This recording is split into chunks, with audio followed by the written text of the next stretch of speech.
Bilboko Bizkaia aretoan antolatu zen Ziberpegi Kongresuaren 10. edizioa. Edizioa arrakastatsua izan zen, nazioartean ezagunak diren adituak ekartzeaz gain, antolatzaileek aretoa betetzea lortu zutelako kongresuak iraun zuen 2 egunetan zehar. Oskar Westlund lehenengo hizlaria izan zen.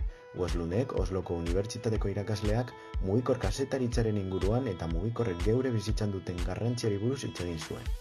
Jarraian, Irene Kosterak, Brightheid University Amsterdameko irakasleak haren ikerketei buruz hitz egin zigun, pertsonen interaktibitatearen inguruan.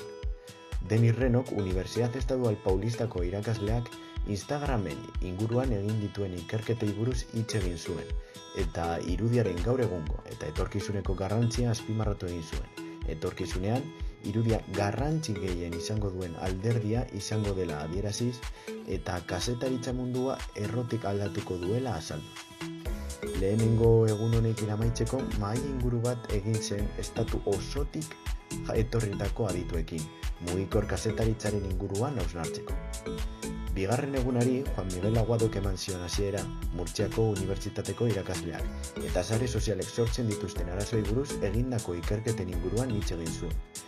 Tartean, komunitate virtualen inguruko mahai inguru bat egin zen Euskal Hedabide Nagusietako ordezkariekin.